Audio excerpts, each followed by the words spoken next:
you see batteries disrupting the current power markets, the current power monopolies? Well, I think batteries have come about in the last few years as really an alternate to some of the power plants that we would have otherwise built. Often we're building power plants for the reliability of the grid, and today we have the opportunity to put a battery system in places for that same reliability, flexibility that Logan was talking about a few minutes ago. And this is a perfect complement to the kinds of renewable generation that is really the main driver of new energy. Michael, how big a driver is transportation in terms of driving battery development and growth? So I'd say certainly EVs, electrification of transportation, is the largest driver of batteries today. I think China over the next every year is consuming about 18 gigawatt hours of batteries just for buses. And they are transitioning, I think, all of their bus fleets to zero emission technologies, electrifying their platforms, which kind of produces an energy agnostic platform that can use solar energy, wind energy, coal energy, whatever the electron they need is adaptable. So as they clean up their technology, the adaptable technology immediately uses to do energy. So China's driving that with electrification, and China today, I think, is produced in the first quarter more over the time of production, more EVs than all of the nations put together. So they're driving these chemistries, scale, manufacturing components, spend, leverage, all through their electrified vehicles, their vehicle technology. John, who are the biggest losers in the onslaught of batteries? Well, I don't know that it's so much the losers of it. I think it's just the fact that we have an electrical infrastructure that we have to continue to invest in. Electricity is very fundamental to economic growth everywhere in the globe. As assets age out, old power plants, old transmission lines, and things have to be replaced, what we're finding is batteries in large format systems are just a better way to rebuild that infrastructure. So we're finding batteries that go on the grid and substitute in some cases for jobs we did with transmission lines. In other cases, they substitute for jobs we did with power generators. But in all cases, they're really complementing the grid. They're making it cheaper, they're making it more reliable, and they're making it cleaner. Michael, it's not all smooth sailing ahead, though. I mean, there are some things about batteries that I understand keep you up at night. What are they?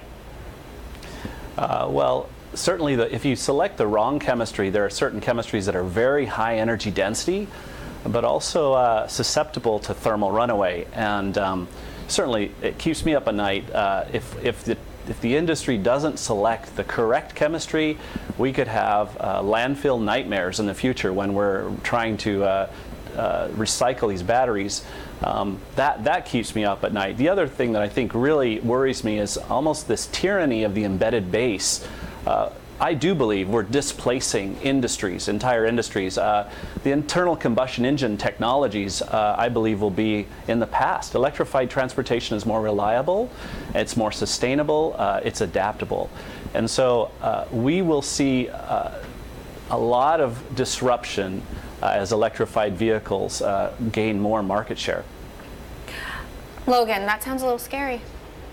Scary or exciting, depending which perspective you're coming from. How would you characterize the way Tesla fits in here and what Elon Musk is trying to do? How revolutionary is it? Or not?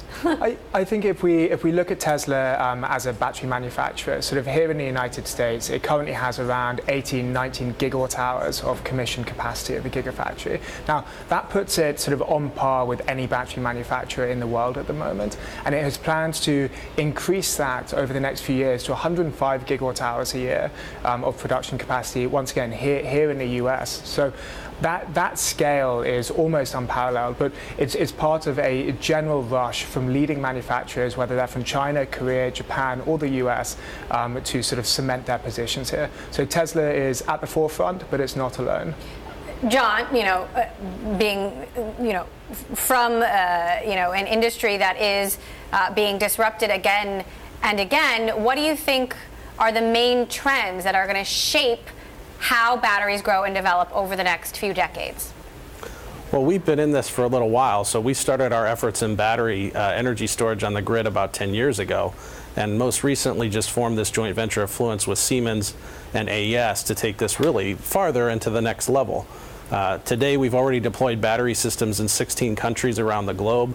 We've got some of the largest systems existing in places like Arizona, California, Hawaii, New York coming online, but other places as well, the United Kingdom, Australia, Japan, around the world. So I think we're recognizing the fact that storage is here. It's supplied in a quantity that can replace some of the traditional solutions like power plants, and it's fitting a lot of our policy goals. It's cleaner, it's more compact, it fits in urban areas where we can't build power plants today, and it allows our grids to be flexible and take the best advantage of the renewables that are being built all over.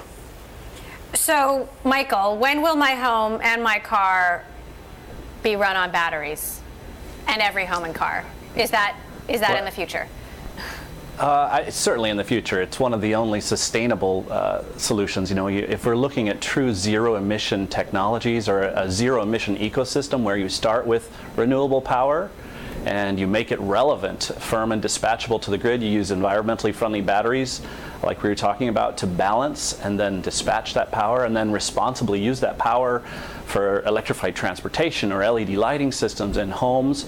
That ecosystem, I believe, is the only sustainable ecosystem in the future.